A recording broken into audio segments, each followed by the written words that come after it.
Welcome to the Moon Men podcast. Does the moon actually possess such strange powers?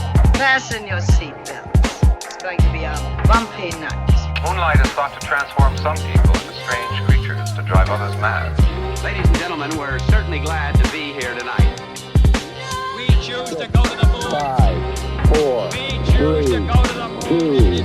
2, 1, 0. See, look, if we were in the fucking video, we would have just sat. However, they wanted to see your bulge. They wanted to see my messy room because apparently your fucking barber's complaining. Fucking hell. Can't please anybody these days, right? He was just saying you should clean your room, and I was like, that's a design choice for the show. I tried defending you. Well, I didn't make my bed that day. Sorry. I was having a depressing day. Welcome to the Eddie stand-up comedy special.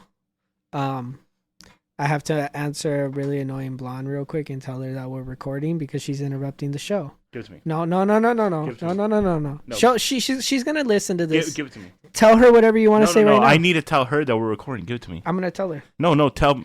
Oh, fuck.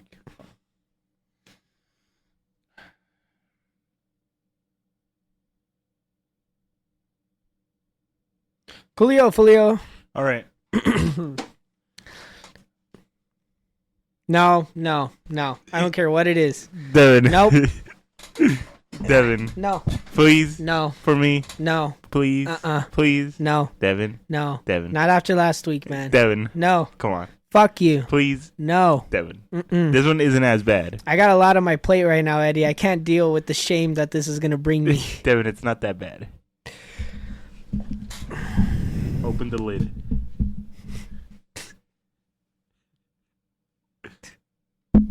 It's not a lid. Open the lid. Put your finger in the hole.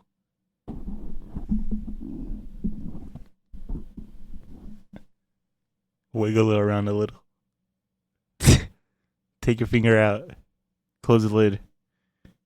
Thank you for cleaning my toilet.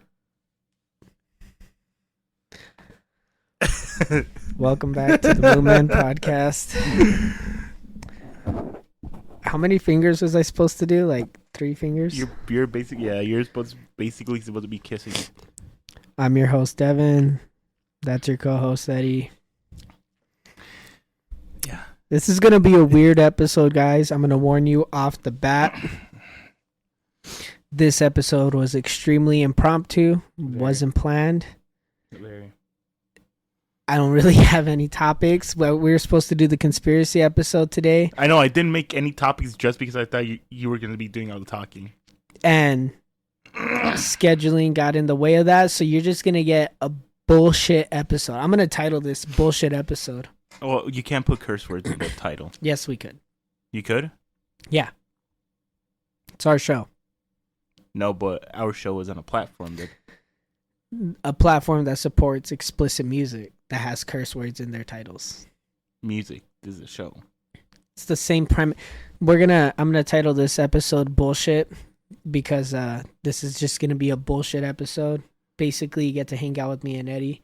I have to fucking sit all stupid this episode because the lighting is highlighting things you guys should not be able to see. I'm telling you, we should put a blue screen on. The fuck's a blue screen gonna do? Like the vibe of it, like whatever. Okay, try it. Put a blue screen on.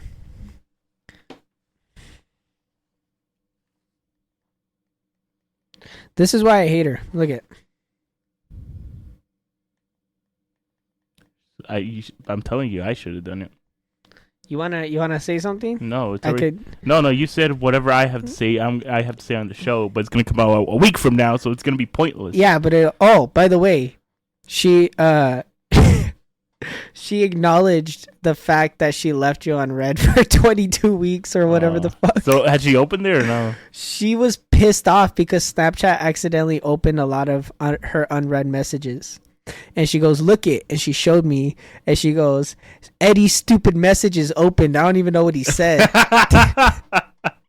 And I was like, why didn't you just open it? And she's like, because I didn't want to open it. But she was pissed off that Snapchat opened look, it. Yeah? How's it look like on there? Dude, you can't see shit. Oh, okay. So I'll go back. I'll go back. What about the wait, teal screen? Go to teal. Oh, that's weird. We look like we're in a fish tank. Oh, fine. We're keeping that. You want this vibe? Well, It's just super dark, but whatever. is it? Well, no, it's not dark. The darks are dark. If that makes sense. Oh, man, Devin. I don't know what to talk about. Me neither. I mean, I could talk about my failure of a love life, but I'd rather... Dude, I heard that for 2 hours yesterday. I don't want to go through it again. I don't know if I want to bring that up this episode. Devin, like I said, I heard it yesterday for 2 hours. I don't want to go through it again. Don't put me through that. I'm not going to put you through it. I don't even want to I'm tired, mention... Grandpa. Well, that's too damn bad. I'm not putting you through it. I just don't... I honestly have no idea what to talk about, you know? Like, did you know the gaming industry had thousands of layoffs last year?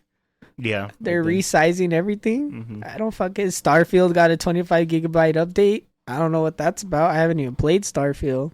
Have you watched the Fallout show yet? I No, have you not. haven't? No, That's I crazy. Did you know that Peacock, Netflix, and Apple TV are becoming one company? Really? You could pay $15 a month and get all 3 streaming services. There's no way they make money from that, right? Yeah, I think so. Who's the conglomerate that owns all of them? Comcast. Fucking Comcast. Yeah. That is crazy. Yeah. We live in a fucked up world. I don't know. That might be cool, though, because you'll be able to watch, like, everything. Not everything. Peacock doesn't really offer anything. It's got wrestling. Yeah, but, like, if you don't like that, then what's the point? You sound really, really Chill. unbiased right now. And I'm not used to that from you. Like, Netflix doesn't even have anything good anymore. Excuse me. Wait, it's Netflix, Peacock, and what? Apple TV. Apple TV doesn't even have anything now that I think about it. It does. Ted Lasso. No. Not like originals. I'm talking about like an actual streaming service. But what does it have? I've never used it. It's just another Netflix, but like. But what do they have? Like, what would you buy Apple TV for? Well, their originals, Ted Lasso, Severance. You need to watch Severance. No, I'm good. Severance is about a company. Fuck. Should I put up the trailer? No, because then we got to change the lighting. It's fine. This is a bullshit episode. We're just tell me about the fucking show. So it's basically these people work for this one company, and every time they go into the business, like the building, their whole personality changes. Like they're 2 different people living in one body. So like once they're outside the building, they become a different person, but once they step foot inside, they become another person. So like it's mind control in a way. Stupid. Like to get hired, you have to get a chip inside you, and you're gonna get controlled that way. It's a stupid show. It's not. I don't like it. Again, this is coming from the guy who likes One Piece, who likes La La Land, who's one of his favorite movies are Scott Pilgrim. So okay, you know what? Let's get into that. You fucking asshole. What do you got against my favorite movies, huh? Well, for one, I've never seen Scott Pilgrim, so I'm just throwing it off to the side. La La Land is a fucking musical. I don't like musicals. So you can't watch it unbiasedly. No, I can't. And no, I can't. It throws me up. I was about to say, why are we getting ads on a blank screen, but it's a video technically? Well, I haven't had a grilled cheese in forever. Singles. You can square it too. Oh, and a Band-Aid. It's been a while. I don't even think I own Band-Aids. You don't. I asked you for a Band-Aid like 3 weeks ago. Flooring. Oh, that's some nice floors. You could tell that dude was short. Yeah. They had to get an apple crate. I like the new Broncos. Those are nice. Should I skip it? Yeah, skip it. All right. Scott Pilgrim is an amazing movie about it's about personal growth and overcoming obstacles to become a better person and fighting for other people and etc. Wait, I just realized something. What? two of your favorite things are about the same thing. What are you talking about? One Piece is about self-growth and adventure, seeking out for an adventure. Yeah. Do you like those because you feel like you have to do that yourself? Yes. Well, obviously. I mean, we're attracted towards the things that remind us of ourselves or motivate us to be better versions of ourselves. That's not really true. Well, at least for me it is. Like, why do you like The Godfather? Because of the dialogue. The dialogue? Mm-hmm. That's why you like The Godfather. Yeah. Because if you zoom out, the story's not that good. It's not that good. Yeah, but my thing with me, at least when it comes to content and the way I digest it, is that I try to look for themes in the stories that I'm being told, even if it's like a really small theme. Like, even if it's just, oh yeah, we want to have an adventure. Don't be scared to have adventures. You know, I like the themes in stories. And that's why some of my favorite stories and the ones that have stuck with me are ones that the entire premise is the theme, in a sense. Even So if it gets like The Great Gatsby, Good Will Hunting, La La Land, Scott Pilgrim, Rango, and Isn't it Ringo? Rango, the lizard. Yeah. And probably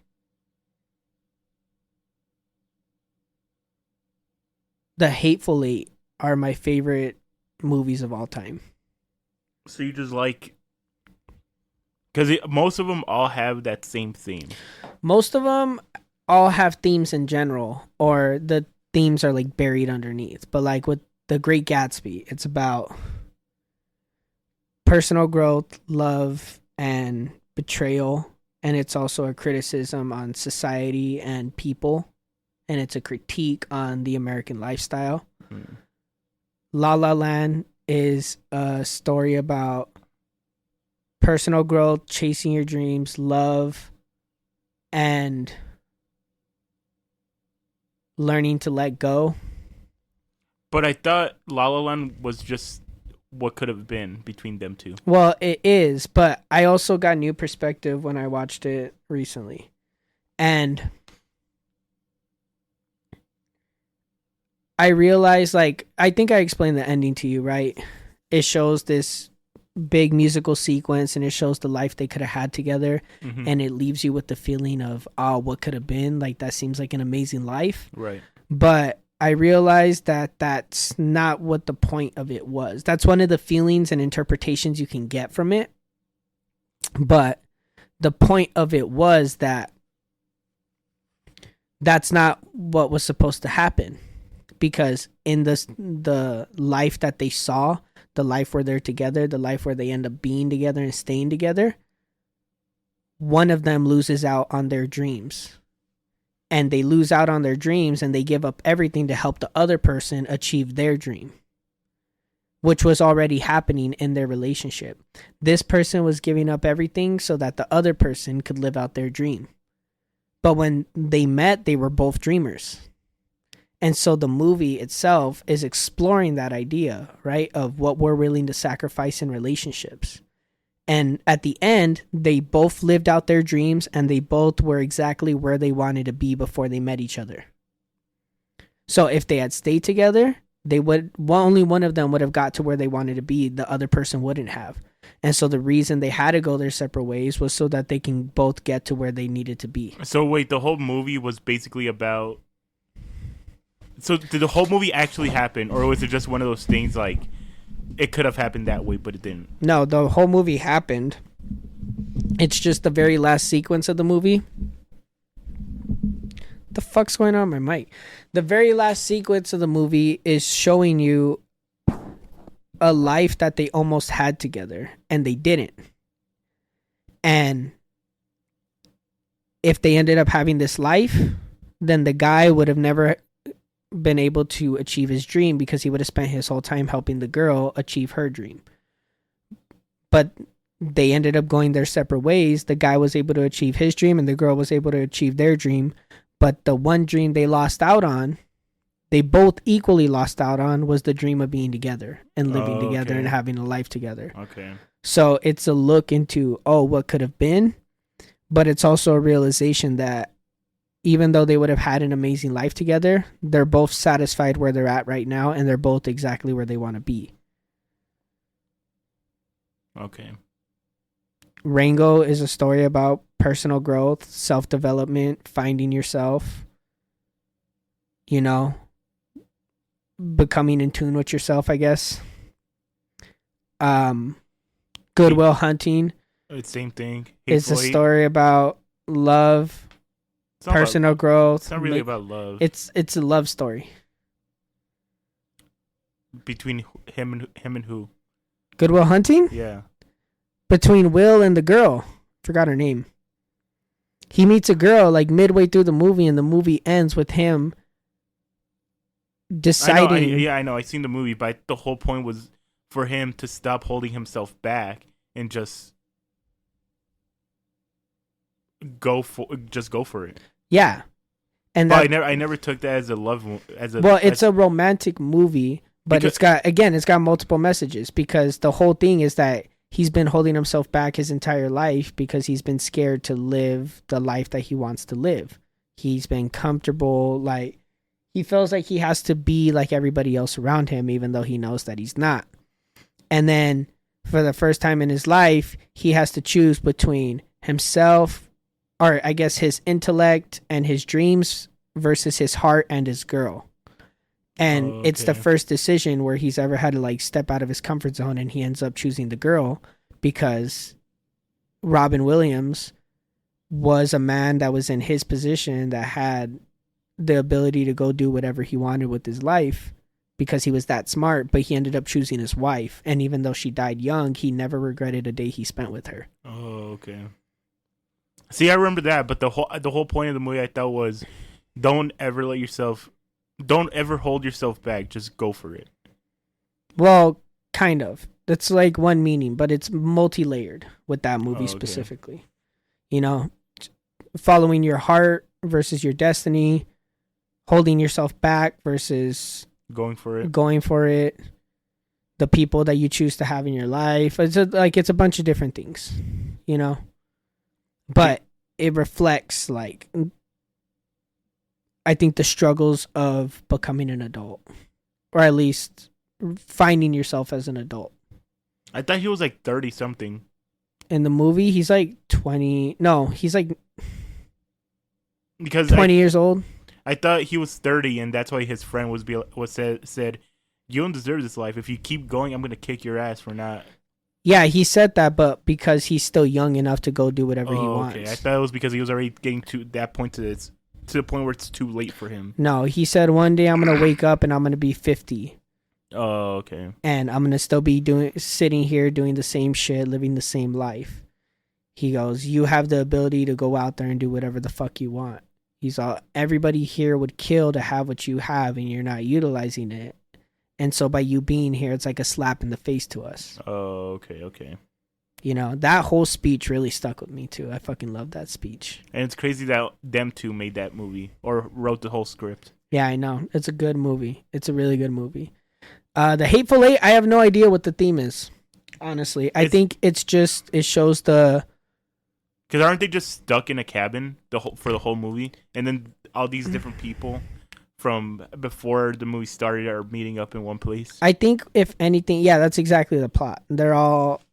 It's a bunch of people stuck in a cabin on the top of a mountain during a snowstorm, and it doesn't really have like a story per se, but it also doesn't really have themes. If anything, it's just an exploration of people and how we interact with each other and the similarities between one another based off of race, religion, excuse me, alliances, that kind of thing.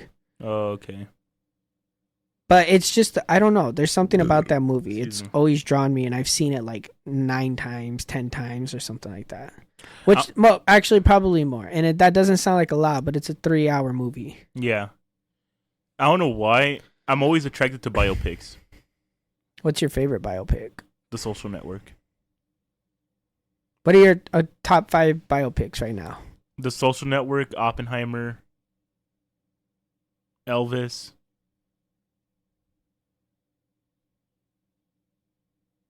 Those better not be the only biopics you know, you motherfucker. No, I need to look at my letterbox because none are really.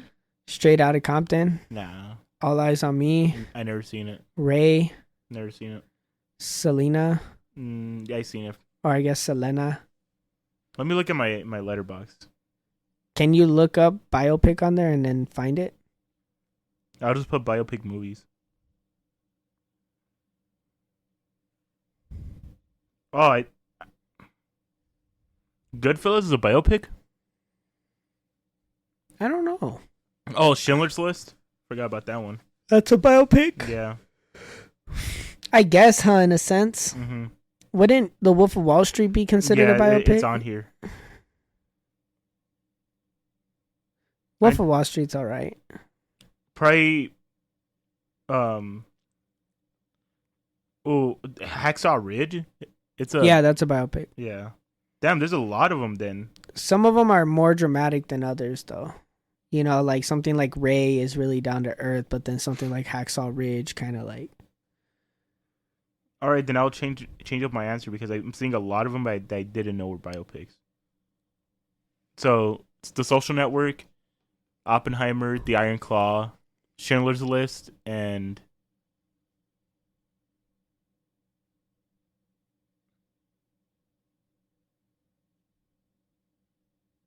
What was the last one? I just saw it right now. Do you have any... The Founder. I still want to watch that. That one's cool. Do you have any favorite movies that you feel like aren't artsy movies, like that film people would kind of like look down on that you just really enjoy? Prisoners. I never hear people talk about Prisoners. No, that's like a cinematic masterpiece. My brother watched it one time and put it in his top 5. Yeah, but whenever I ask people, have you seen Prisoners? They're like, no. It's an underrated movie. I didn't hear about it until you showed me. Mm-hmm. But Nightcrawler, no. That's another good one. Again, that's like a cinematic, like cinephiles love that movie. And they love Prisoners. I'm talking about movies that would like typically get overlooked, like Rango or Scott Pilgrim. Oh, okay. Because like I said, my top 5 movies, right? And these are not movies that any film student or critic is talking about. So I guess maybe Good Will Hunting, but it's a movie that gets overlooked. Do you have a movie or movies like that? Like, what are your top 5? I know, I kind of know them, but say them on the show. Interstellar, Godfather, Endgame.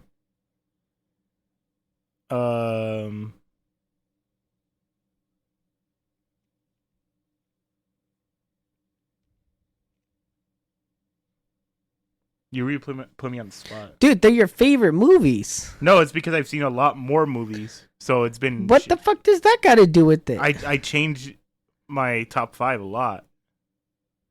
Prisoners.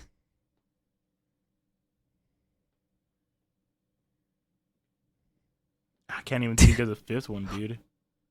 I can't. Films are your thing. Yeah, but like you really put me on the spot. Like you don't have like an idea. Like what are the things that come to your head? Not like I need to have a perfect top 5. Like what are movies? Like if I asked you before you really got the idea of being a director in your head, mm-hmm. and you like were more conscious about the movies that you talk about, because I know that's happened. What were the movies that you would say? Those ones I just said. Mainly, yeah.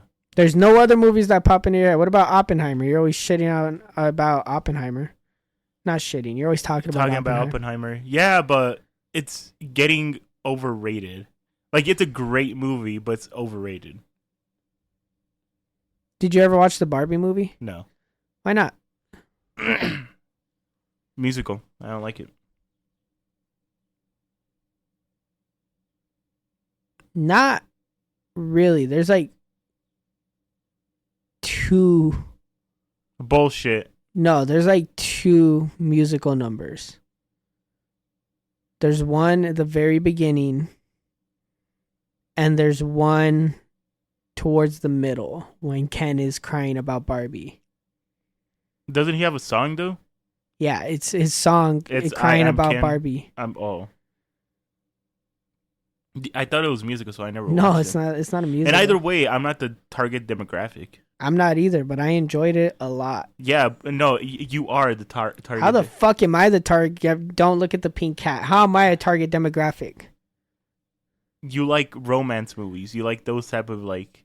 There's nothing wrong with liking romance movies. I don't like the way you said that. No, I'm not saying there's nothing wrong. It's but the way you said it just rubbed me the wrong way. But you like those type of like just like I like war movies. I'm not gonna go watch a fucking animated movie that's not about war. That's an example, but you know what I mean.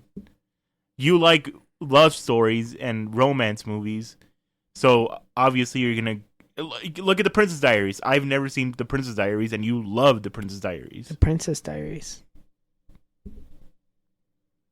Anne Hathaway.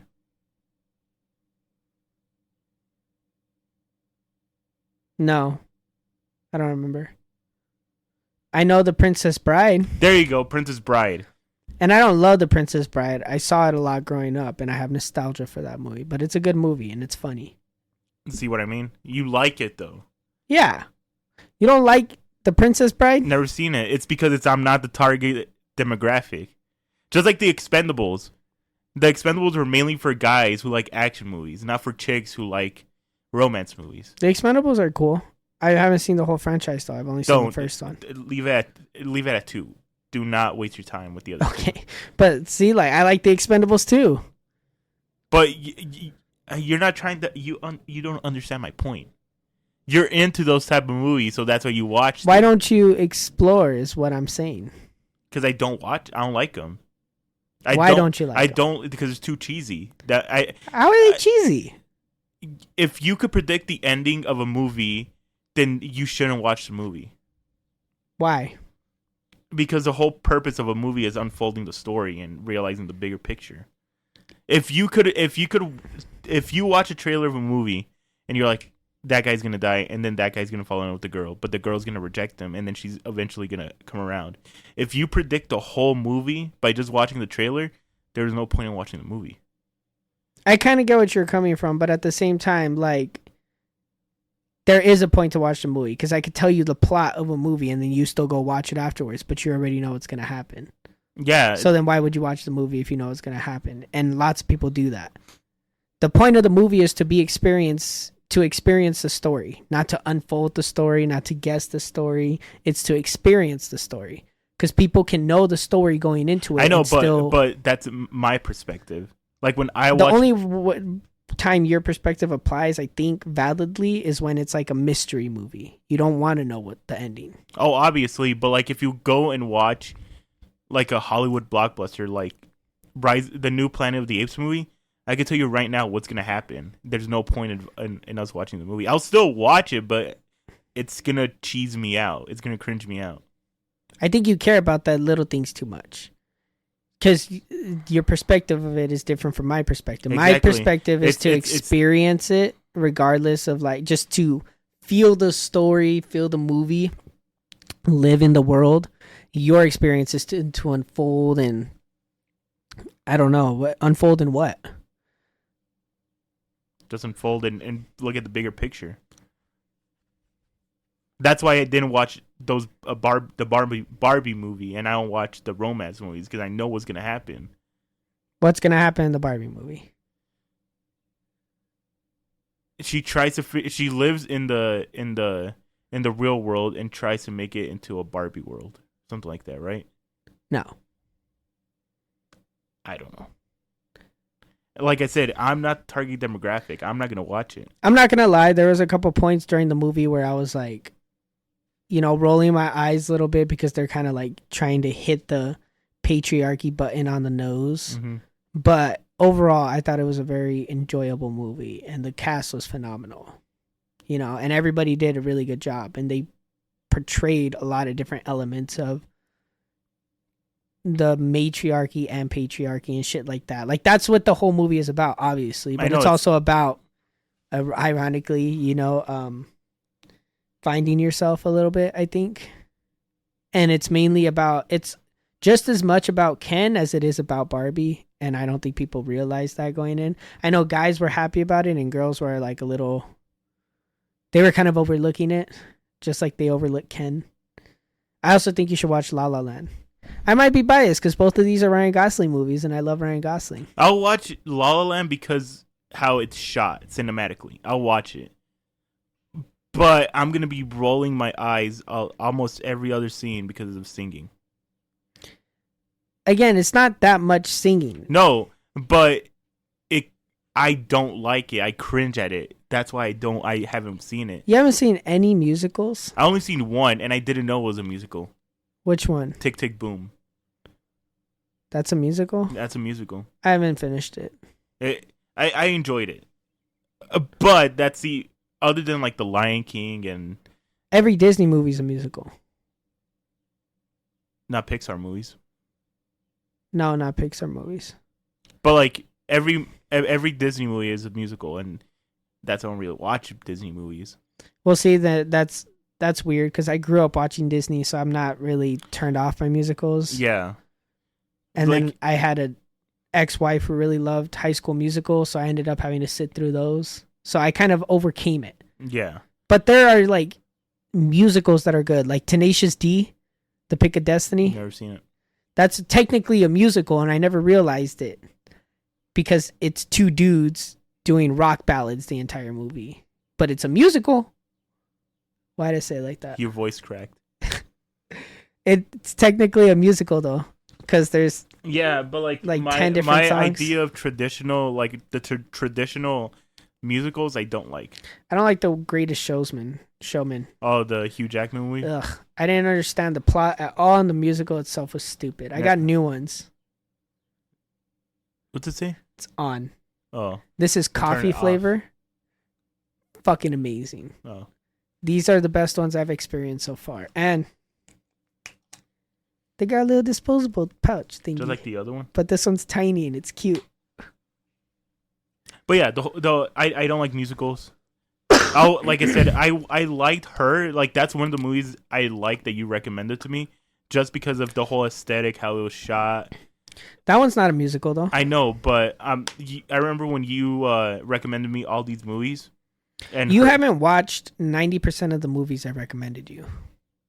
Yeah, maybe I have. I know. If anything, you started it, gave it like 3 minutes, and then you were like, no. Like, name me one. La La Land. Again, I know exactly which scene you turned off at. Which scene? The intro. No. The dun dun dun dun dun dun dun dun dun dun dun dun dun. I watched that whole scene and I'm like, holy shit! I didn't know this is a part of the movie, because David Dobrik used to use that piano sound a lot. I just thought it was like a meme song.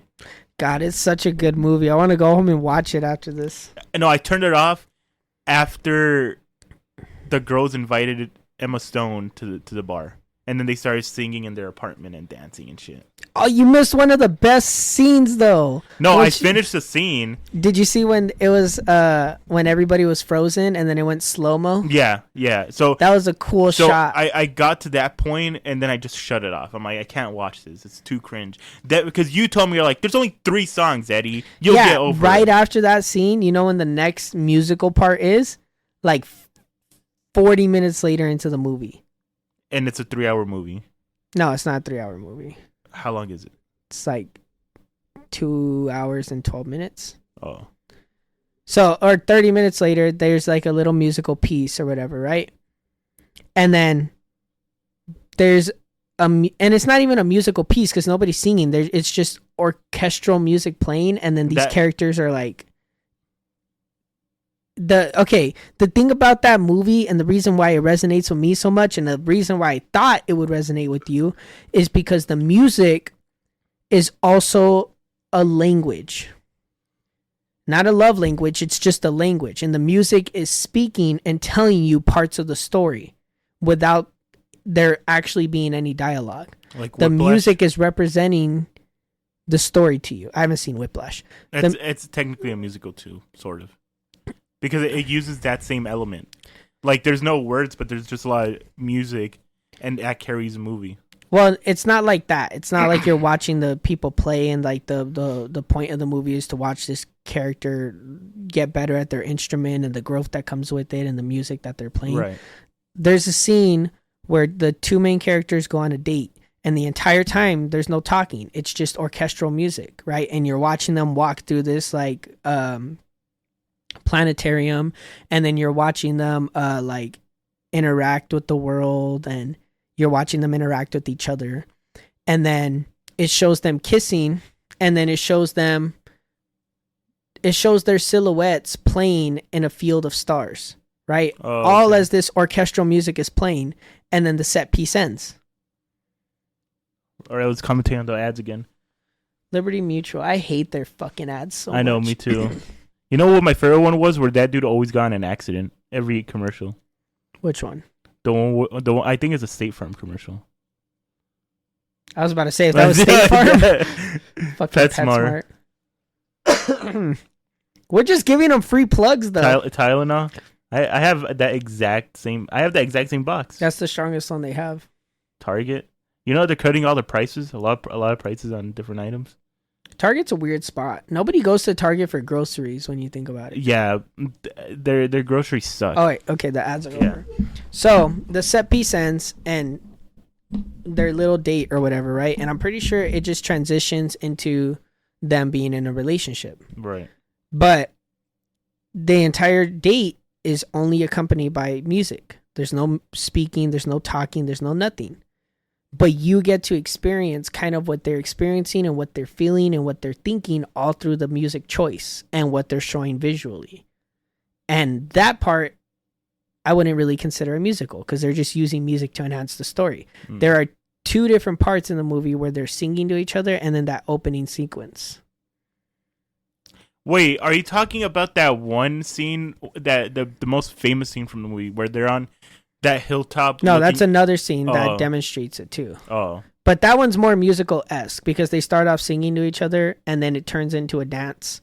And the dance and them singing to each other is supposed to represent their emotions and their thoughts. I don't know, Devin. I'm getting turned off by the idea. Like, I like the color grading, the way it's shot, but just the musical, it just grinds on my gears. Just like I never understood dancing as an art form. What? Yeah. Like breakdancing, I don't get it. Well, I wouldn't put it necessarily as an art form, but it is definitely a form of self-expression. Like, I don't get it. Like, I remember there's this one YouTuber. She made an apology video, and she was apologizing through dancing. That's weird. Yeah. I don't know why she was apologizing. She probably said the N-word. Maybe. But I like, even, like, I don't know. Just, I don't get it. Maybe I'm too close-minded.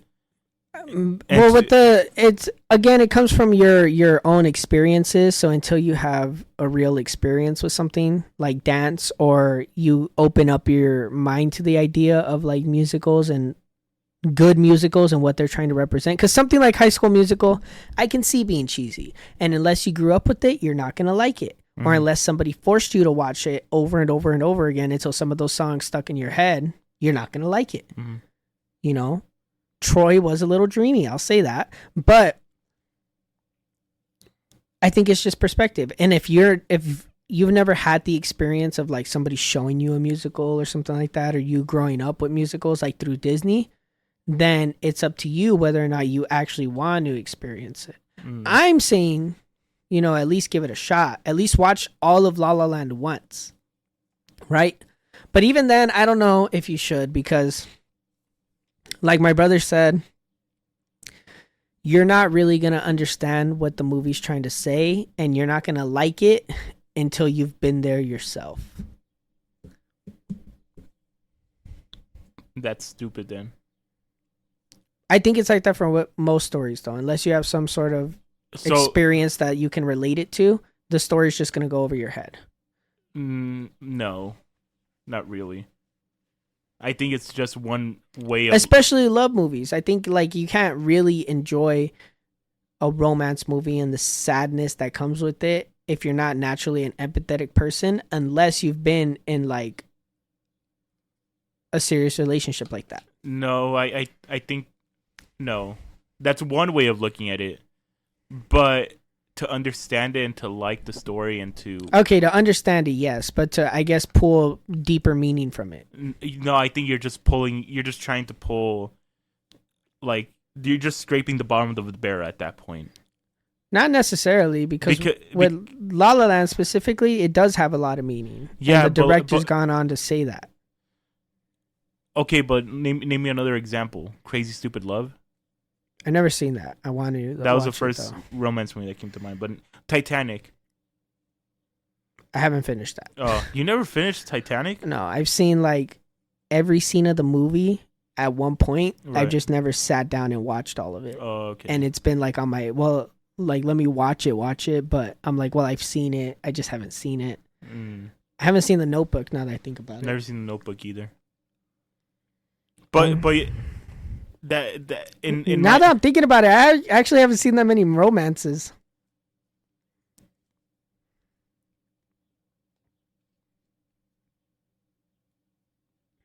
Yeah. I've never seen a romance. Or like deep romances. Because La La Land isn't a romance in the sense that like Kissing Booth is. Kissing Booth's a romance movie I have seen. It's on Netflix. Don't watch it. It's not a romance like that. It's more of like a deeper romance and personal story. You know, there's more to it than just them being in love. Excuse me. Yeah, I've never seen a romance movie.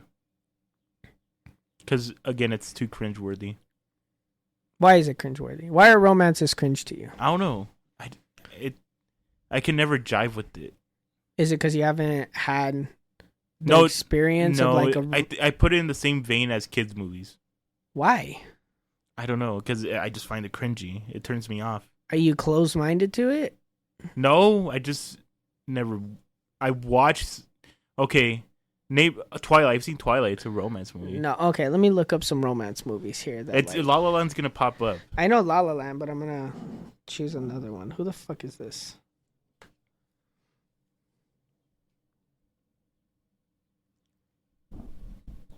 Huh. La La Land, Scott Pilgrim, Her, The Titanic, Forrest Gump. Forrest Gump's a good romance movie. Overrated. What the fuck do you mean it's overrated? It's overrated. You stupid son of a...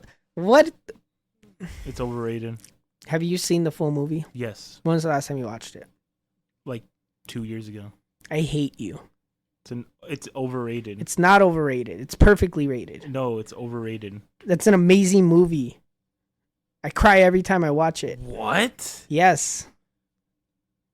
Okay, keep going. I guess I've seen Her. Her is a good one. That's a weird one. Edward Scissorhands. Never seen it. The Great Gatsby. Never seen it. The Notebook. Brokeback Mountain. Nope, never seen it. Oh, I was gonna watch it. Little Women. Nope. Juno. Nope. I hear good things about Juno, but that vibe, I can't get over the vibe of that movie. There's something about it that I just can't resonate with.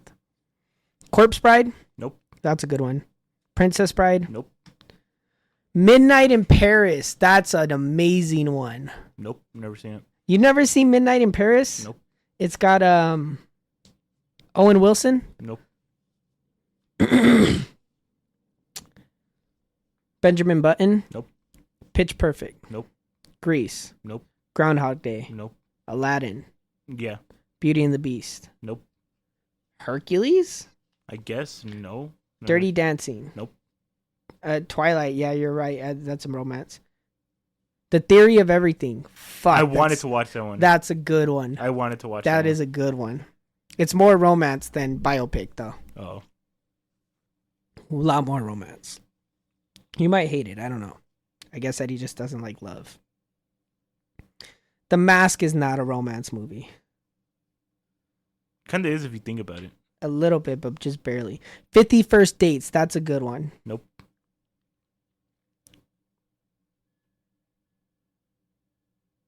Pocahontas. I guess, yeah. You could No, yeah, classify- that definitely is. West Side Story. Nope. Musical. Don't like it. Yeah, I'll give you that one. Yes Man. Oh, Yes Man's a romance movie. It's been years. I forgot the whole plot. I can't really name it to you either. Okay, I'm losing the point here. Sweeney Todd, is that a romance? That's definitely a musical, though. That's musical. Have you seen Sweeney Todd? Nope. Do you know what it is? Nope. It's a Johnny Depp gothic musical. Okay. I think you would like it. No. I know you wouldn't like it. It's like all Tim Burton goth. I guess I've romance. seen rom-coms. Wedding Crashers.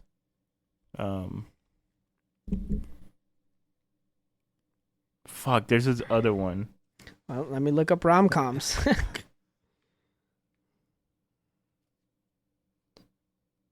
50 First Dates. I've seen scenes of that movie. It's kind of funny.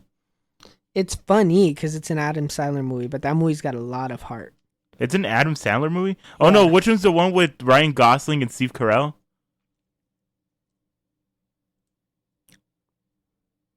I don't know. I don't know if I've seen that one. Rom-com classics. When Harry Met Sally. Nope. The Big Sick. Nope. Bridget Jones' Diary. Nope. Hold on, this fucking website sucks ass. My Best Friend's Wedding. Nope. Something's Gotta Give. Nope. Set It Up. No. There's Something About Mary. No. Notting Hill. No. Dude, I haven't even heard of some of these. Yeah, I've never heard of most of them. Some of them I've heard of, but like I've never sat down. I haven't watched that many rom-coms. So there's someone out there that wants to watch some rom-coms with me, Rob. Hit me up. We can plan it. Make it a date. Yeah, I guess I don't like romance. I don't like romance in general. I don't fucking know. I like romance, but there has to be substance to it, you know?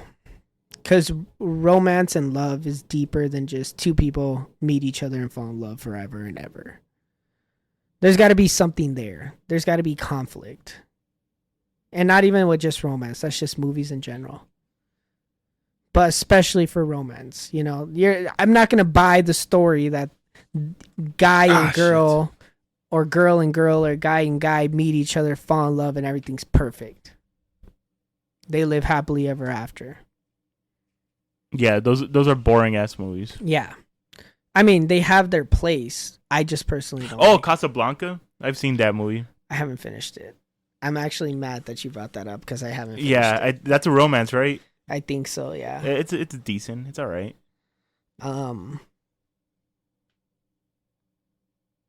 Cat on a Hot Tin Roof. No. 7 Year Itch. No. That one's kind of a romance. Hold on, let's take a break. My fucking back is hurting. Dude, you got lower back problems. Dude, look how I'm sitting. I could sit on the bed fine. Also, do you want to switch? We could switch. Do you want to switch? No, it's all right. All right, we'll be right back.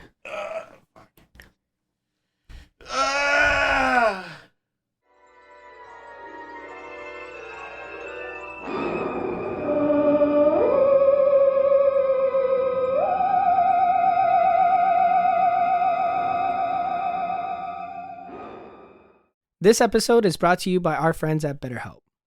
BetterHelp is a platform that allows you to find and speak with a therapist in a way that fits you and your needs. Whether you have some things that you feel are holding you back, or you just need somebody to talk to, BetterHelp offers you the support system to approach your struggles however you see fit. They have remote therapy sessions that can be done through call, text, or even video conferences. Plus, BetterHelp works with you to find a therapist that fits you. So, if you're interested in taking the first step towards self-improvement and starting therapy, use code MOOMEN to save yourself 10% off at checkout. That's code MOON to save 10% off at checkout. Thank you again to BetterHelp for supporting the show.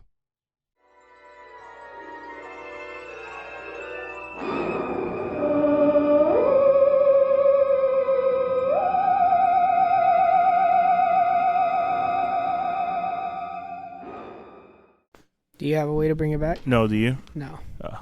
None of these topics are updated or good. What was one of them? There's a cheese rolling contest in Switzerland. We're struggling this episode, dude. It's a bullshit episode. It's a bullshit episode. It's a bullshit episode. Welcome back, everybody. I'm just bringing it back, man. Fuck it. Who cares? Okay. They're just hanging out with us. You know, if they're actually listening to this episode and they're getting all the way through, they're just hanging out. There's nothing substantial in this episode. We have no topics planned. Meaning. There's no deeper meaning. I guess reflect on your top 5 favorite movies. I guess. If that. I didn't mean for it to turn into a movie discussion, but whatever. We're just rolling with the punches here. Yeah. Do you ever think you're going to find love? Eventually. And then it's going to die out. And then I'm going to die alone. You think you'll die alone? Yes. Yeah. Why? Because I don't accept love. I don't even accept compliments. I hate it when people compliment me. So what makes you think that I'm going to wanna? Do you think that's something you got to work on? No. I feel like that's something that's kind of ingrained in me. Why is that? Because like your love is obviously different. I'll accept your love. I'll accept my mom's love. That's all different. Uh-huh. But like when you try to hype me up, don't you ever notice I always shoot you down? Yeah. Yeah. But like, I think hyping you up and accepting love are two different things. No, but like, how? Like if you tell me, Eddie, I love you, I'll say it back. But if you try hyping me up, I'll shut you down. But I think that plays more into your whole, I don't want to be a cocky person, so I don't want to get hyped and like be overly confident. Okay, you try to compliment me. I'll just say that.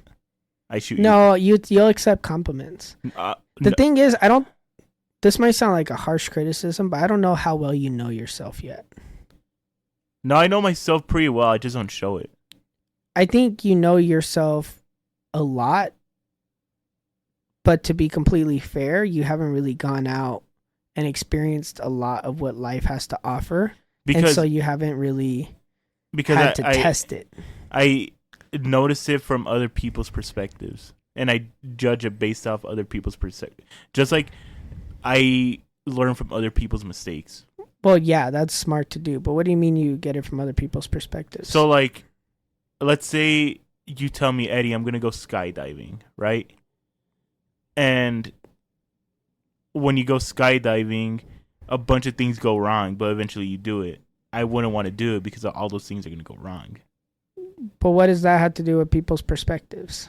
I'm living through you. Like, I'm letting you experience it first, and if you enjoyed it, I'll do it. I'll probably do it. But it's different from hearing about it from somebody else versus going through it. You know, like you can hear about my story going out to a party. Right. But it'll be different for you experiencing it. And it'll be different with the people you go with and the party you go to. I think it's also has to deal with the fact that I hate socializing. Now, I wouldn't say hate. I just don't like socializing with people. Like earlier, I was at Walmart and I almost freaked out because there's like 4 or 5 people around me. Like I was looking at a toothbrush and I was about to panic because I felt like they were right here behind my ear. Maybe that's something you got to work on. Because my thing with you is that you've been pretty consistent as a person for as long as I've known you. Right. Which is part of the reason why you keep me grounded. Mm-hmm. But I've also noticed like how you haven't really experienced a lot of different things in life. And I don't say that as like a criticism or to like judge you, but like you haven't had a chance to like test what you know about yourself versus what you've experienced. One thing like I told you a couple episodes, one thing I've noticed for you is that I'll fight the hardest battle, but won't fight the easiest one. But in a sense, you don't like you have Like let's say, Eddie, let's go to this kickback that our friends invited us to. I'll be like, no. And then the next week you'll be like, Eddie, let's go fight a lion. I'll be like, I'm fucking down. But you wouldn't actually. No, fight a but it's lion. an example. Yeah, I know that. Like I'll do the most extreme things, but I won't do the easiest ones. Like when we had discussed it, and your examples were like, I got on this roller coaster you would never get on, Yeah. but I won't ask a girl for her number. Yeah, or I wouldn't. I thought about that as I was editing the episode, and then after the fact, and I was like, honestly, getting on the roller coaster is the easy battle, but in your head, you made it the hard battle. It is a hard battle for me because I don't get on rides. Yeah, I know that. I'm not saying that it's not it's not something you shouldn't be proud of, because Right. that's like one step in like growing, Right. as small or dumb as it may sound to other people.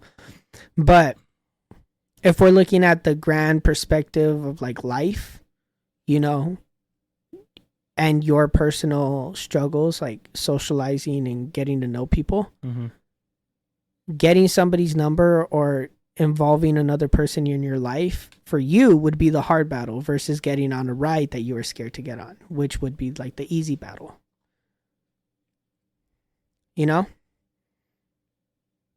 What?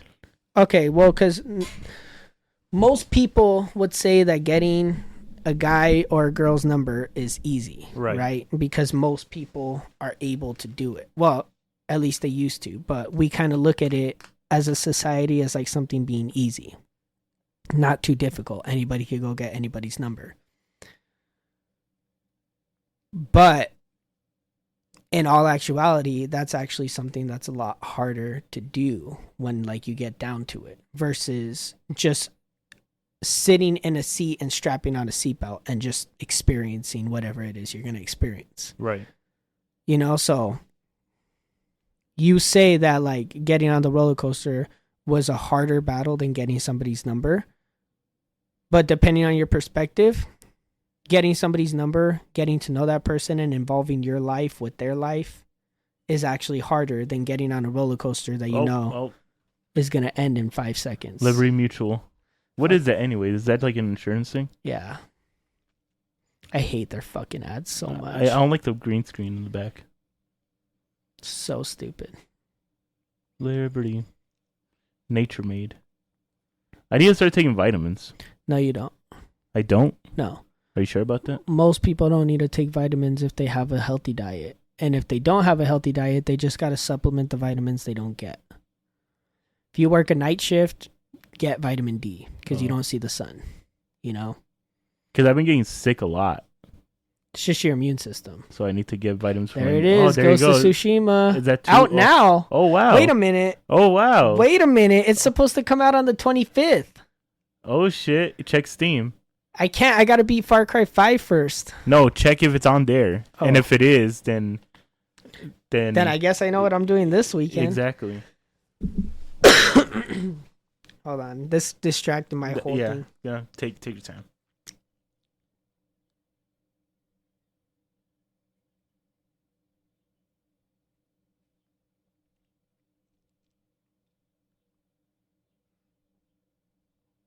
Ghost.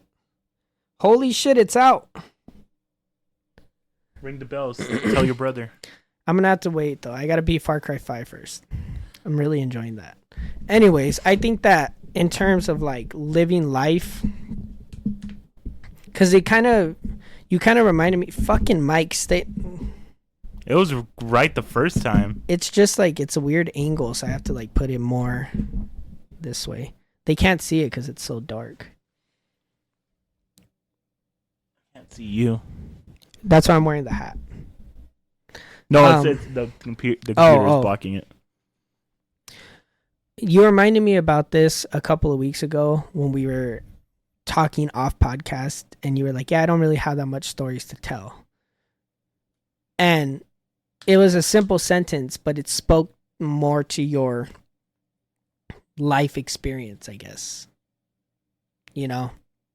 And that's not necessarily a bad thing. Like, you don't want to have a bunch of bad stories. Right. But there's something to going out there, trying over and over again and failing here and there, and then being able to learn and grow from it. Because, like, with everything that happened to me this past weekend, as mentally taxing as it was and as hard as it was to deal with, Mm-hmm. in a sense, it did help me learn a lot about myself. Even though I thought like I knew myself before it all happened, and I kind of did, but it helped me gain some perspective on things. And that's where I think, like, as much as you've done with your life and as many things as you've experienced, there are things that you haven't experienced that you haven't been able to, like, use to see how well you know yourself. Because more than anything, when we go out there and we live life and we make memories and experiences, it gives us perspective about ourselves, even if we don't realize it in the moment. I guess. But one thing with me is that I don't remember my experiences, which is weird. Maybe you've never sat down to try to analyze them before. No. I tried. Like, the other day, I completely forgot that I actually went to my first NBA game. And then I completely forgot about the first time I went to my first wrestling event.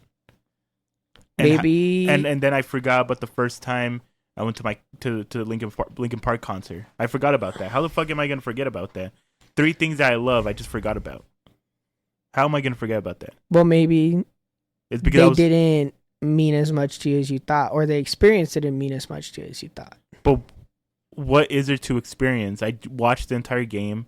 I watched the entire event. I saw the whole concert. So, what did I take from it? Nothing. It's just wasted time that I can't remember. You know what I mean? Well, I think a lot of it has to do with your outlook on it and your perspective on it. Well, no, because those are things I wanted to do, and I was looking forward to do them. I did them. But, like, now that you're looking back on it, instead of trying to remember the good about it, you're just like, it was time wasted because I can't remember it. No, but, like, I'm trying to make you realize that I could experience all these things, but I'm not gonna remember any of them. But just like you do with our memories, like, you're probably gonna forget about you definitely forgot about what happened last week on Monday. That's how I am with the special memories. But then, are they special memories? I don't know, because if that's the case, I don't have any special memories. And if that is the case, where you don't have any special memories, and these are the things that you've tried to get special memories from, then why don't you try going the opposite way to see if you get special memories from that? What do you mean? Because, like, all of the examples you listed are all, like, events or, like, shows. NBA game, wrestling, and concert, right? They're all, like, shows that you go to. And shows are great. Shows are meaningful, but it only depends on how much meaning you're willing to pull from the show. I can look at, like, when I went to the System of a Down concert, and I can look back on it with fond memories, but I didn't pull a lot from that concert that made me a better person. It's just an experience that I can go, that was really fun. Okay. I wish I could do that again. Okay, if that's the case. Versus something like an intimate moment with somebody that I care about. You know, like going to watch the sunset with a friend, or sharing an ice cream with a girl that I like, or something like that. No, because when you said that, I thought about that the times that you, me, Alfred, Mike all hung out. I can't really remember them. So if I ask you what are some special memories that changed you as a person and impacted you, what would you say? Because you can't say you don't have any.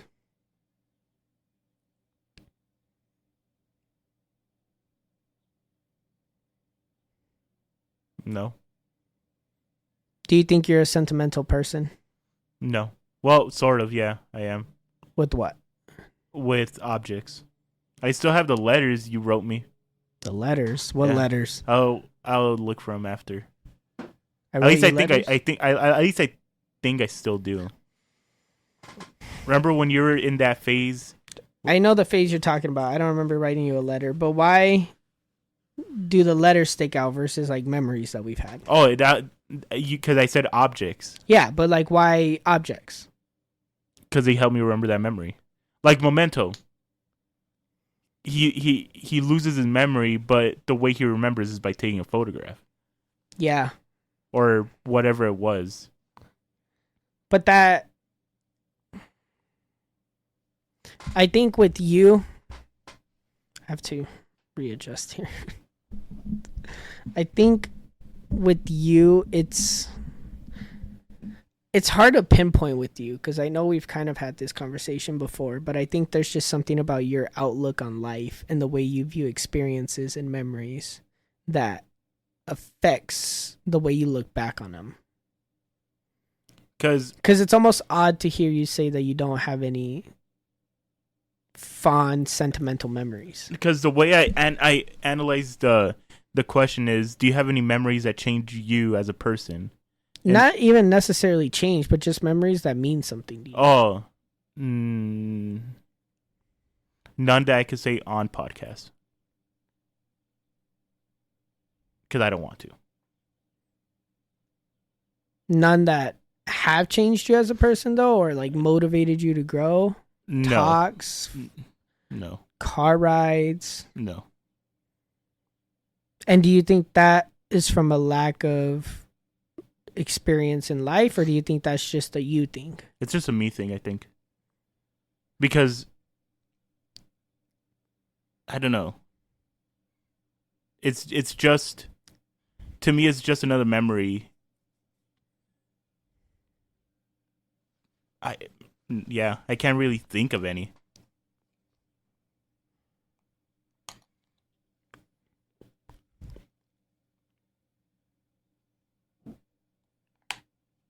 So cute.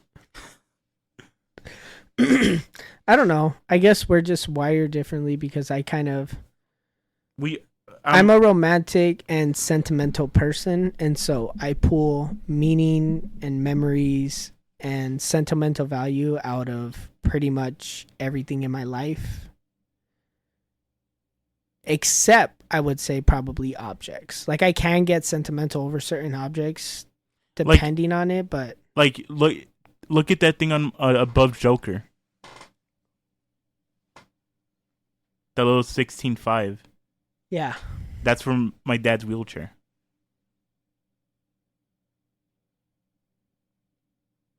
And then the letters you gave me, the stupid bracelet. I wouldn't say stupid, but the bracelet I wear every day. Yeah. So, yeah. I don't know. I guess the trash is gone. I was going to say the fucking cough drop wrappers, but they're gone. You made me throw them away. No, they were still there. My mother threw them away. Oh, yeah, no, I offered during the episode, and then you said no. I think I said no, throw it after the episode, and you never threw it away. Yeah, I forgot. I don't know. I guess we just pull meaning from different places. You're just the first person I've kind of... I always looked, because this is going to sound so stupid, but I always looked as myself as a lonely cowboy. Because there was a question that asked on TikTok that said... what kind of cowboy are you? And it was like lonely cowboy, romantic cowboy, shit like that. And I always since that question, I'm like I'm a lonely cowboy. What does it mean to be a lonely cowboy? Well, from the pictures, it's just being alone every day. I can't find it. Alone by choice or alone by circumstance? Alone by choice. Because and that's true to an extent, because as an example, look at the party we're gonna go to next week. I'd rather just stay home. Wait, it's next week? Mm-hmm. No, it's in 2 weeks. Oh, okay. No, is it next week? It is next week. What's the date? The 1st. It's next week. It's next week. Oh, I didn't think it was next week. I'd rather just stay home and let them have their fun. I'm excited for it. I'm whatever about it. I'm sorry, Alex, but I'm like whatever about it. If I don't know, I just choose to be alone. When company comes over, I choose to stay in my room. Yeah, I guess maybe it's because you find sentimental value from the things that people have left behind and the presence they leave in those things rather than the presence of the people themselves. What? You get sentimental value from the memory of people rather than the presence of people. So, like, I'll get sentimental value from hanging out with you at Gates Pass. Right. You'll get sentimental value from The rock you gave me at Gates Pass. at Gates Pass. Okay. Yeah. Okay. Yeah, I guess that's... You won't really like... And then if I'll be like, hey, let's go to Gates Pass again, you'll be like, no. But then, like, 2 days later, you'll look at the rock and you'll be like, that was a nice memory. Yeah. I mean, you probably won't even remember the memory. You'll probably just remember the person that gave it to you or the feeling you got when the person gave it to you or something like that. Yeah. And I was going to say earlier, you're probably the only person I've met that's kind of like that, which is it's hard for me to understand you. I know, it makes me think that I'm like a psychopath or something. I don't think you're a psychopath. Because there's a lot, like 90% of the people in my life are like you. And then there's that one outlier, but they do it worse than I do. They do it more depressing than I do. I don't think you're a psychopath. I just think it's a type of emotion that just really hasn't been explored that much or brought to attention that much. Probably, because to me it's not an issue. Well, it's not necessarily an issue, but like let's just look at it from like a movie standpoint, right? Like you don't really see movies about people that appreciate life the way you do. You see movies of people that appreciate life the way I do. Yeah, because it's hard to explain the way I look at life. Maybe that should be a movie you could write. I could write it. Because there's nobody else that could write it. I could try to write a story based off of how I think you see the world, but it's not gonna resonate. Yeah, but even as a person who looks at life this way, it's hard to put into words. Maybe that's something you got to figure out. I could write it. I just don't think I could bring it justice. Maybe that's something you got to figure out. And it's not, and I think I don't express it enough because I don't go through it enough.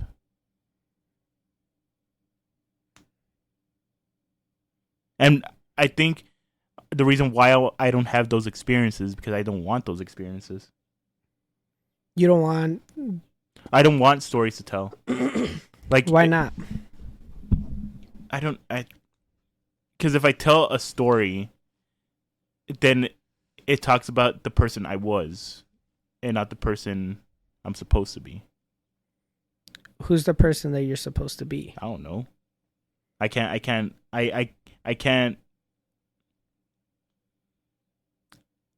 answer that because it's objective.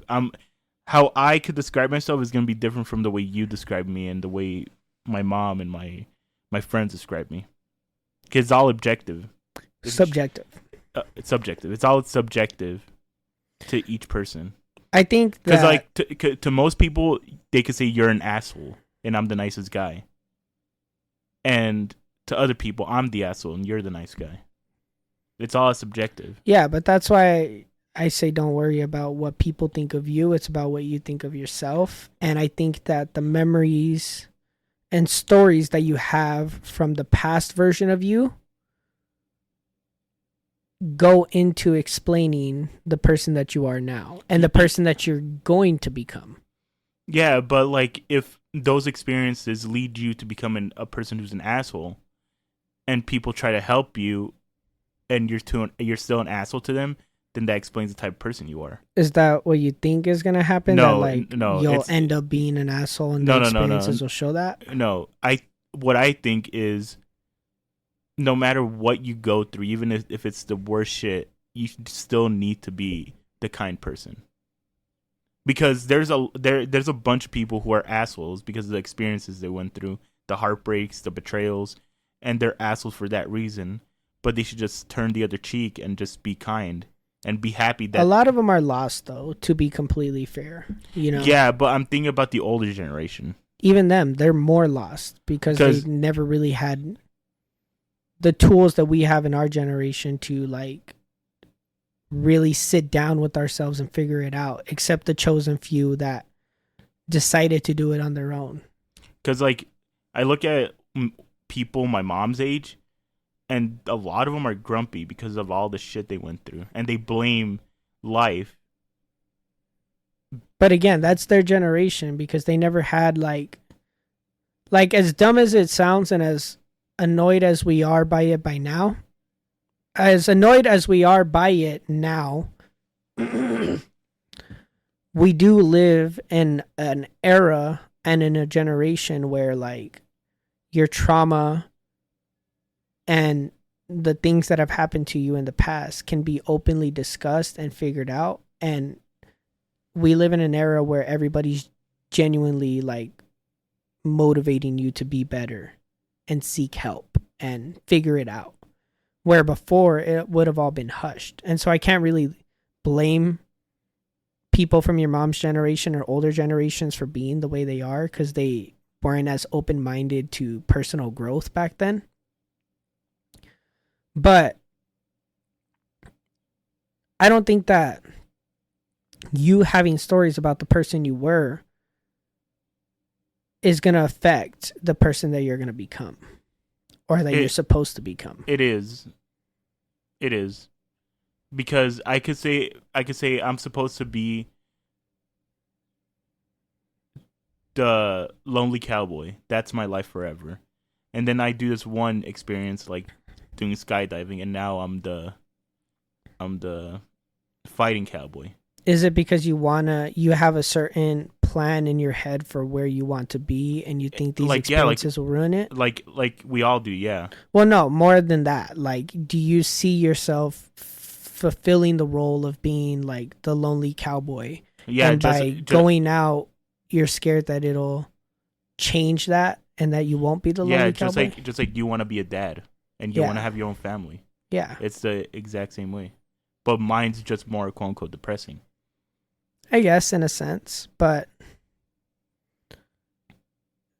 the reason I encourage you to do it, to go out there and experience life and challenge yourself, isn't to get you to not be the lonely cowboy, because if that's where you want to be in life, all I can do is accept it. The reason I tell you to go out there and challenge yourself, make memories, and try new things is, one, so that you can grow as a person and learn who you are. And two, it might even tie into you going, this is exactly why I like being the lonely cowboy, And you kind of use it like that already. But I think one thing that you're missing is like the growing aspect of it. Because at least for me, with all my experiences, like I know where I want to be in life later down the line. Mm-hmm. And even though it's more socially accepted, like being a dad, having a family and whatever, right? I still put myself through the ringer in a sense to challenge myself as a person and challenge my beliefs. And I know it helps me grow, and it helps me enjoy the life that I'm living, because I know that I'm the one making these decisions. Yeah, but what if in the end you don't become a dad? That's what I was leading up to. Oh. So if by all of this I somehow figure out that I'm not the person who's going to end up being a dad, it's going to be heartbreaking. That's like a big realization. Like, you have a plan for your life. Like, this is what I want to be, but you can't for whatever reason. But you'll only ever truly experience and get to know that if you're out there living life, And even if you do one day wake up and you think, oh my God, I can't be the lonely cowboy, it's all based off of you at the end of the day. So if for whatever reason I get to a point in life where I'm like, love is not going to work out for me, I don't think I could be in a relationship, but I still want to be a parent, I could always adopt, or I could always, take on the burden of being a parent. Like there's other means of doing it to an extent. And so even if I realize one day that it's not going to play out the way I realized that the way I wanted it to play out, I can still have it play out. It's just not going to be where I thought it was. It's not going to play out the way I thought it was going to play out. And so in a sense, I'm figuring out more about myself by going through life and its experiences and its trials and tribulations. And then that's why bunch of episodes ago, I don't even remember when, I talked about, going out there and failing. I said, don't be afraid to make mistakes and fail. Because if people are constantly afraid of failing and staying on the right path and messing up or looking dumb, they'll never truly experience life, and they'll never truly, in my opinion, figure out who they are. They'll just sit with the memory of who they think they are and who they want to be versus who they actually are, which are two different things. And you can live with the person you think you are all you want. I can't sit here and force you to figure out who you actually are. I just think it's a shame because regardless of your beliefs, there's always a chance that we don't get another life, or there's nothing waiting for us at the end. And if you spent your whole life just trying to hold on to this idolized version of yourself without ever truly finding yourself, it could be something that leaves you with regret. Yeah, but that's still too not condescending. That's too putting yourself too much on a pedestal. Not even a pedestal. I think it's just because no matter what the type of person you want to be, it's all up to it's all up to how you portray yourself, because actions speak louder than words. Because you could say that you want to be a dad and a family man, but the actions you're going through aren't speaking as a person you want to be. Do you understand what I'm trying to say? I get what you're saying. Like we could look at my life right now as a personal example. Like I say I want to be a dad, but then I'll go and talk to 3 or 4 girls at the same time. Exactly. Yeah. Right. But in some ironic way, it plays into me becoming a family man, because I'm figuring out the ropes of the dating scene. I'm figuring out what I want, need, and like in a partner. I'm figuring out what I can bring into relationships and what I want out of them. And in some twisted way, I'm also getting to experience just being young and being able to have the freedom to talk to multiple people and experience multiple people's worldviews. I get experiences with them. I get memories with them. And I get to use all of that to be a dad, because I can't necessarily be a dad and train this young person on how to navigate life if I myself haven't experienced what life has to offer. Yeah, I can't guide somebody if I don't know the way. Yeah, but truly no one knows the way. Nobody knows the way. I'm not saying that I'm going to figure it all out before I ever become a dad. But it's like one step into becoming a dad. Like how can I be a dad and give my kids relationship advice if I've only ever been in one relationship and I lucked out and everything was perfect? But I give the best relationship advice, and yet I've never been. Well, you give relationship advice. I want to say the best. Okay, I give. You give me a perspective that I appreciate. I give relationship advice, and I give good ones. I don't know why. Sometimes. And I don't know why you downplay it. I'm not downplaying it, but there have been instances where you give me relationship advice. I have hits and misses, all right? Everybody does, though. Yeah. And I can have hits or misses, but my even point, having experience. But my point is, I have no experience, and I have hits. And anybody can have hits. I'm not trying to downplay it or say that you don't have hits. I'm saying like. But what I'm trying to say is, You don't have to have those experiences to be a dad and guide your kid into that. I know that. It's like saying, you've never hit a person with your car and your kid does. So how are you going to guide him through that or them through that? I know what you're getting at, but I look at it like this, right? I know that I don't need all these different experiences in life to be able to guide somebody through it, right? Like, you don't need to experience drugs to be able to guide your kid through experimenting with drugs, right? But if you have perspective on that, when you do give them advice, it comes from a place of experience, just like dating. You know, the dating scene might be completely different 20 years from now, 30 years from now. I know it is. So, like, who knows? All of my experience could go just right out the fucking window, and it'll just be memories that I hold on to until I die, right? But there's always a chance. Like, some of the things that my parents experienced in their dating scene when they were younger has helped me now that I'm older, even though it's a completely different dating scene, because there are fundamentals there. And that's an example of where, like, me living my life can enhance who I become as a person later on, because I have a firsthand experience with things that life has to offer. You know, whether it be good relationships or bad relationships, casual flings or long-term commitments. You know, soulmate type of bullshit. Like, are you using that to check the time? Yeah. That's smart. We're let's just say we're at like an hour and a half.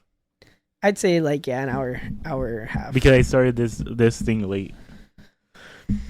I just think that it's part of me.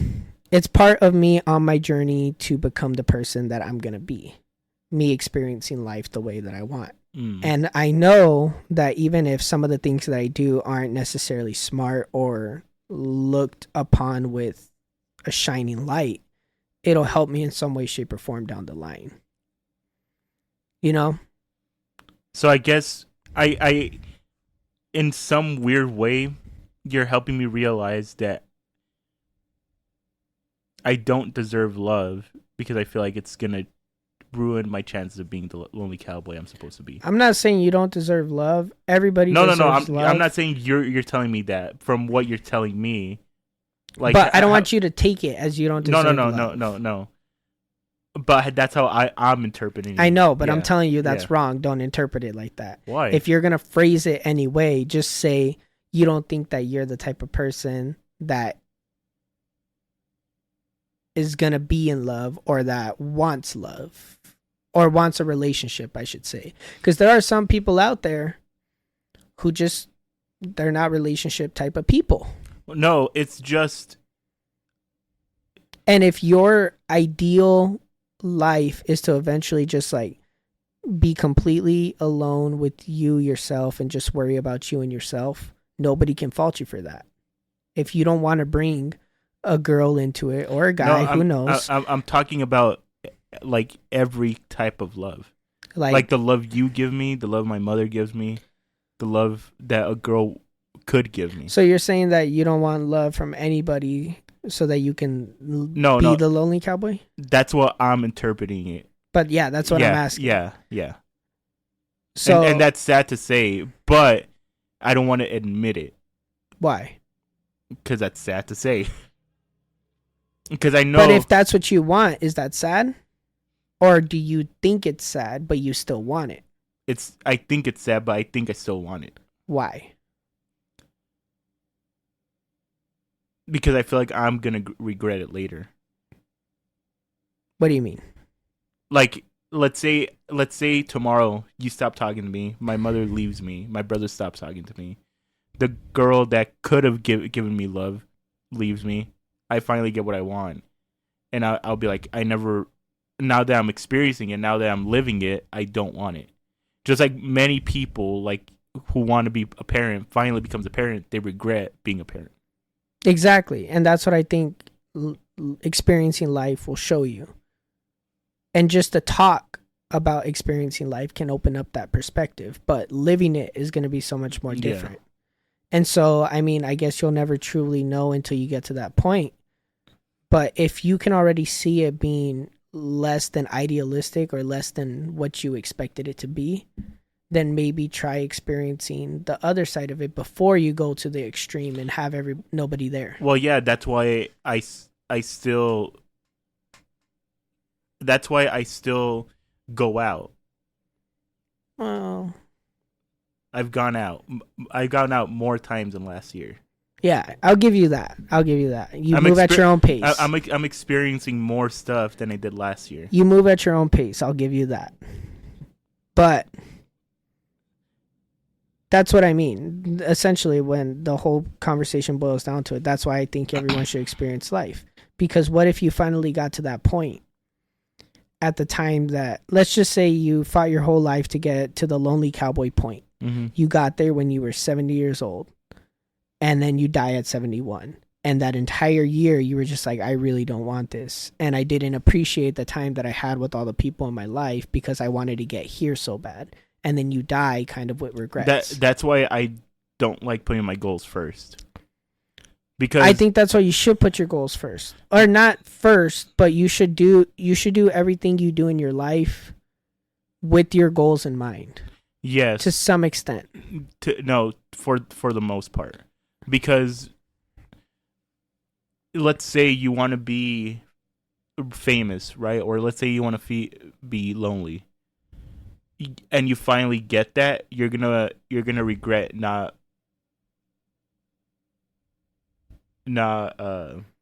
living in the moment. Well, because once you get it, like they say, success is a lonely road. Once you get to the top, you're alone forever.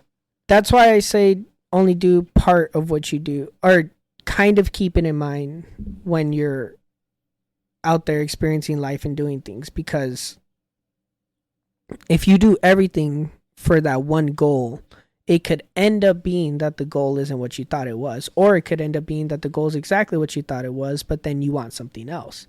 My whole thing is to just experience everything that life has to offer you and not to be so close-minded to all of it. Have goals, yes. Go for those goals, yes. But also experience other things that life has to offer. Don't be scared to go make mistakes, get your hands dirty, fall, whatever. Like that quote that Raul posted. That you can't remember. Million. You can't spell million without a couple of L's. So get out there and keep trying, right? His is way more just in terms of like making it financially. But it's got the same premise. Mm-hmm. And it's all based off of your own personal philosophies. Like, if you're not the type of person to go out into the dating scene and like experiment and meet people and do that over and over again, you don't have to, but you shouldn't shut yourself off from love. If you're not the type of person to grind an extra 5 hours at work every day to get where you're trying to go, you don't have to, but you shouldn't shut your eyes to all the opportunities where you can get there faster. If you're not the type of person to go to social events and go to parties and get fucked up, you don't have to, but you shouldn't say no to experiencing social events to some degree. If you're not and you can apply that to anything. If you're not the type of person to do this, doesn't mean that you can't experience it in some form. But that's very subjective, because if you're not the type of person to do drugs, don't do drugs. But if you personally are the kind of person that wants to experience something like that, you're comfortable and you're in a safe environment, you could, to some degree, to at least cross it off your bucket list or cross it off your hit list. But what about the people who can't do it? Like physically? Let's just say religiously. Like, let's say they don't want to get drunk because it's against religion. Do they still do it? Should they still do it or no? Well, you don't have to get drunk, but you can experience it. You know, like, don't get blackout. But like, if your specific religion doesn't allow you to like get drunk, like some branches of Christianity, or like you can't sleep around, you can't date around. Like, you could. Well, there's like that's where you yourself have to analyze and figure out what you could and can't do. Can and can't do. And you have to figure out what you want to do. Like, if there's something that you know you can't do or that you're not willing to do, but you're still kind of curious about it, I wouldn't say completely shut yourself out from it unless it's murdering somebody. You know, unless it's outwardly bad, don't do it. But if it's in terms of experiencing life, like, there's no reason you shouldn't do it. And if there's something that you think is holding you back, then at that point, that's a conversation you need to have with yourself. If there's something religiously stopping you, you have to do your own mental soul searching thing. You know, eating bacon might not really enhance your life, so why would you risk your entire religion off of it, you know? Yeah, but you know, bacon might be the best thing you've ever tried. It's just, but you could say that about anything too. but you know what I mean. Yeah, You're taking it to a weird place. No, but no, my no. whole thing is like, just experience life, No, and don't be scared to experience it. And if you don't want to jump headfirst into the deep end, find other ways to experience it. Just, I think it's all about the glass half empty, half full, or shit like that. no. It's all about perspective. Well, yeah, it's about perspective, yes. Because you could say live your life, and I'm gonna say live your life, but be careful. That's what I'm saying, though. I'm saying live your life, but be careful. You know, I'm living my life, but I'm still careful. You should wear more dad hats. You kind of look hot in it. It's because I'm in the dark. You can't see my face. That's true. That is so true. That is so true. You're, yeah. Dad hats, I think, are one of the hats I can pull off, though. I don't know. I think you rock them better than me. No, I rock those type of hats now. I don't know. Give me that hat. I don't know what kind of hats those are. They're not dad hats. Baseball hats? They're not baseball hats either. Yeah, they are. This is a dad hat, Eddie. No, dad's hat. No. Watch.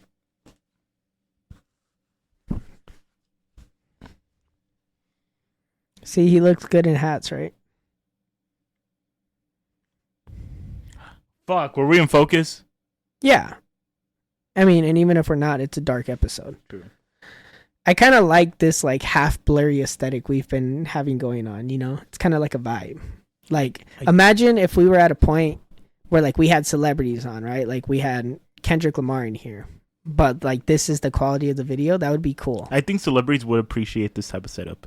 You know? Like, we're not trying to do too much and have the perfect setup. We're just us. Yeah. I might say we keep this setup, but I just want to keep it going to figure it out, you know? I was thinking about this. I feel like if we ever bring celebrities in and we just give them a chair, I feel like they'll like the setup. They might. Because I'm just going to ask them real questions. You know, we're just going to have How many conversations with them. How many toes have you sucked? If they say 11, that's weird. How many what? How many toes they sucked? That's a good question. I would How many love to toes ask have you sucked? 11. Where'd you get Be that? like, what's your weirdest fetish, man? Are you attracted to balloons? But yeah, I think everybody should live their life. I think that's a good note to start ending it on, but I don't want anybody to get to the end of their life and realize that they're not happy with the life they lived. And that's the ultimate thing. It's like, how are you going to have a happy life? What for you specifically will give you a happy life? And once you figure it out, then you know you basically have the answer to everything you need to do. For me personally, it's just doing whatever the fuck I feel like doing. I like working my job. I like doing this podcast. I like writing, even if it's not extremely popular, because I like the act of writing. I like experiencing what life has to offer in all its different ways. I like making memories with people, even if I know some of those people won't be here in 10 years. And I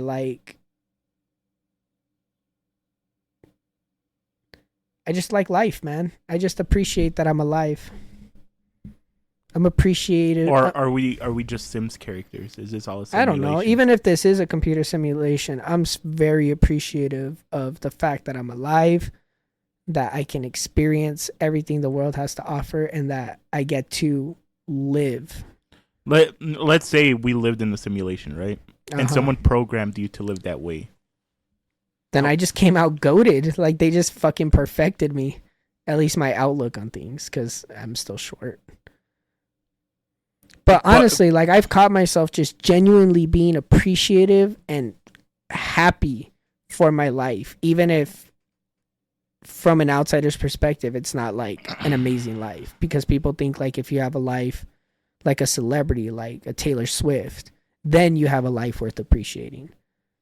But I don't share that sentiment. I truly appreciate the life that I have right now. Everything that's in it, everybody that's in it, everybody that's been in it, even the bad ones, even the temporary ones. I'm appreciative of all the people I got to meet, all the people I got to know, all the experiences I've been able to have, all the memories I've been able to make, all of the things that I've got to experience and see and do and taste and smell and feel. I'm appreciative of that. And when I really think about it like that, I'm appreciative that I'll get to continue doing this for the foreseeable future. I'm appreciative that I'll get to continue on living. You know, even if I were to die next week, I think I would be able to die happy with the life that I've been able to live. Even if I didn't get to where I was trying to go, I fought to get to where I was trying to go, and I enjoyed every moment of my life. There's a lot of bad. There's a lot of mistakes. There's a lot of stupid decisions thrown in there. More than you can count. More than I can fucking count. It's more like 70-30. Maybe like 74. But like... What? Oh, I thought you said 73. But yeah, like 70% to 30%. I thought you said like 73 bad things, but it could be like 74. I'm just appreciative of the fact that I'm here, I'm sitting here, my butt hurts, and I get to talk to you on this microphone, and that there are actually some people listening to this, that I've been able to get to this point, and that I'll be able to experience the things that life has to offer. I get to eat pizza. Like, that's amazing when you think about it. I'm just appreciative that I'm alive and that I'm here. I know I'm going on, but I'm happy, man. I'm a happy person. That's good. Despite recent events. We should end the show. Okay. You're becoming the drunk uncle at a party. How am I a drunk uncle? We don't talk about, do you appreciate your life? Yeah, and if I were to die in 2 minutes, then yeah, I don't regret anything in life. Only 2 things, but that's it. Not even regret. I'm just saying, if you take all the good and all the bad and you look at your life, are you appreciative of the fact that you got to live and that you're here and that you got to experience things? Yeah. Like if I were to die in 1 minute, I wouldn't be mad about the life I live. And I wouldn't have been like, oh, I wish I asked that girl out. No, it just played out that way. I died with the cards they gave me. What? I died with the cards they gave me. That doesn't make sense. Whatever. It's a saying. I'm pretty sure you changed the saying. You edified it. But whatever. Thank you guys for tuning in to this bullshit ass episode. I don't really know what the fuck this was about, but that's fine. Next week, as long as scheduling doesn't get in the way like it did this week, we should be doing the conspiracy episode, and that's going to be great because it's like 6 conspiracy theories all tied into one video or one podcast. I forgot we're a podcast. So, yeah, do you have anything you want to end the show with? No, but look at this storm simulator. It looks intense. Is that for movies or? No, I think it's just... Did you just read the caption on the video? Yeah. All right. Well, thank you everybody for tuning in. We will have some more guests returning to the show soon. Looks like you have a moose knuckle. We will be having some guests return to the show soon, and we're going to be having new guests on the show. So stay tuned, everybody. We're going to have a fun summer. Very, very thoughtful summer. We'll also have some stories, I think. I don't know. We'll see. All right. Eddie, go turn it off.